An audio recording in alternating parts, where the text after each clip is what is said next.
Coming up on Mountain News at 5:30, two commercial airline planes nearly collide at the JFK airport. A look at what may have led to the incident. And House Republicans are demanding visitor logs to President Biden's Delaware home. A look at the response from officials as the probe into the mishandling of classified documents continues. Keep an eye on a few showers heading in our way tonight. How long they look to stick around coming up as Mountain News at 5:30 starts now. Dedicated to Southern and Eastern Kentucky, this is WYMT Mountain News at 5:30. Good evening, I'm Steve Hensley. The Federal Aviation Administration is investigating a near miss between two commercial passenger planes at JFK Airport. A Delta 737 and an American 777 came within 1,000 feet of colliding on the runway Friday night. CBS's Chris Van Cleve reports. Delta 1943, cancel takeoff clearance. Air traffic controllers at New York's JFK Airport spot a near disaster in the making Friday night. Moments after clearing a Delta 737 bound for the Dominican Republic with 151 people on board for takeoff, an American 777 heading to London with 137 passengers and 14 crew taxied across the same runway, just as the Delta flight barreled towards it, picking up speed. Those pilots slammed on the brakes, safely stopping their takeoff about 1,000 feet from the other plane, according to the FAA.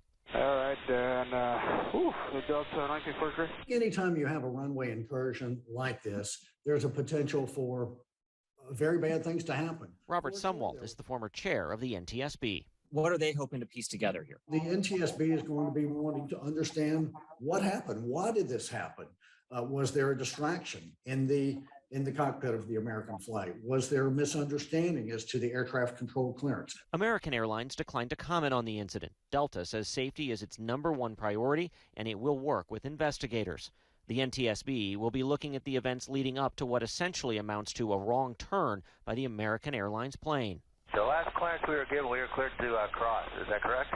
Yes, we'll listen to the tapes, but you were supposed to depart runway 4 left. You're currently holding short of 31 left. Close calls like this are rare, but have happened before. In 2017, an Air Canada flight attempted to land on a taxiway at San Francisco's airport. An Air Canada flew directly over us, Coming within about 13 feet of colliding with one of 4 airliners waiting to take off. No one was hurt. Now the NTSB will focus on finding out what went wrong Friday night. For CBS, I'm Chris Van Cleve. It's been nearly a year since the Federal Aviation Administration has had a permanent administrator. The FAA and the airline industry have come under fire in recent days. Just last week, the agency ordered a ground stop for all flights because of a computer problem. The president has nominated Philip Washington for that post. Critics say Washington does not have a lot of aviation experience, and last September was named in a search warrant issued as part of a political corruption investigation in Los Angeles. Searchers found the cockpit voice recorder and flight data recorder today from a passenger flight that crashed, killing at least 70 people in Nepal's worst plane accident in 30 years. The data on the recorders may help investigators determine what caused the Yeti Airlines ATR-72 aircraft carrying 72 people to crash in clear weather yesterday just before landing in the tourist city of Pokhara. An airport official said both recorders were in good shape and will be sent for analysis based on the recommendation of the manufacturer.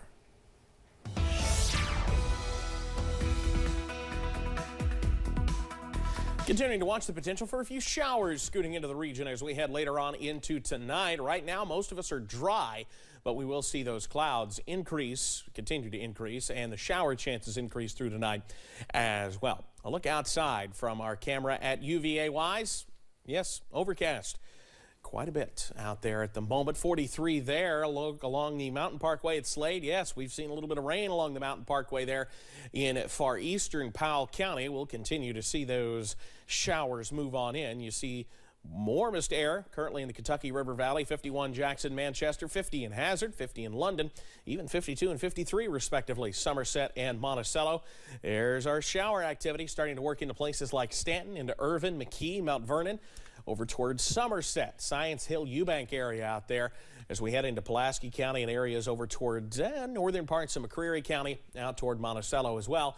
Everything's headed to the east, and we're watching more showers getting going across central portions or middle portions of Tennessee. So as we head into tonight, those scattered showers will be with us with lows in the mid-40s. The details on when we get a break and when more showers work in a few minutes. Steve? Evan, thank you. The investigation into President Joe Biden's handling of classified materials is just getting started, and Republicans are calling for the current president to be treated the same as the former president Donald Trump's classified document case was handled. CBS's Skylar Henry has more from Washington, D.C. Republicans in Congress are demanding to know who may have had access to classified documents found at President Biden's former Capitol Hill office and his Wilmington, Delaware home. I think there's a lot of questions that continue to raise, and we want to get all the information possible. House Oversight Chairman James Comer sent a letter to the White House requesting the visitor log of President Biden's Wilmington, Delaware home since he was elected. The logs, I think, are very important. If they've had classified information, and this is apparently some of the most highly sensitive material we have in the United States government, at a residence, that we need to know who that was exposed to, potentially. The White House tells CBS News that while they do keep records of who comes and goes from the White House, there are no such records at the president's personal residence. White House officials say they turned over 5 more documents found at the president's home over the weekend to DOJ officials, and they're fully cooperating with the special counsel's investigation. This administration is doing things by the book. There is a divide and a separation between the Department of Justice and the White House that certainly did not exist in the last administration. President Biden didn't address the investigation during a Martin Luther King Jr. Day speech Monday. Skylar Henry, CBS News, Washington. President Biden added that he would work with House Republicans on legislative matters that make the country better. An American wrongfully imprisoned in Iran is appealing to President Joe Biden to bring him and other detained U.S. citizens home. In a letter to President Biden, Siamak Namazi says he's going on a 7-day hunger strike, 1 day for each year he was left out of a 2016 prisoner swap between the U.S. and Iran. Namazi is one of 3 Americans who remain detained in the country. In the letter, Namazi criticized President Biden for not meeting with their families. Namazi was arrested in 2015 on espionage-related charges while visiting Iran and sentenced to 10 years in prison. He has denied the claims. Matteo Messina Denaro, considered to be one of the bosses of Cosa Nostra Mafia in Sicily, has been arrested. Prosecutors said the arrest happened while he was being treated in a private clinic in Palermo by the anti-mafia division of the Carabinieri. Denaro has been a fugitive since 1993 and is considered by Europol as one of the most wanted men in Europe. He was sentenced to life in prison in absentia in 1992 for his role in the murders of 2 anti-mafia prosecutors. He's considered responsible for dozens of mafia-related murders. Coming up on Mountain News at 5:30, falling winter temperatures can often lead to rising energy costs. Ways you can ensure your bills don't give you the chills. No need to worry about that for at least a little while longer. We've got some showers starting tomorrow, or tonight really, but some dry time as well. Continuing to watch the latest coming up after this.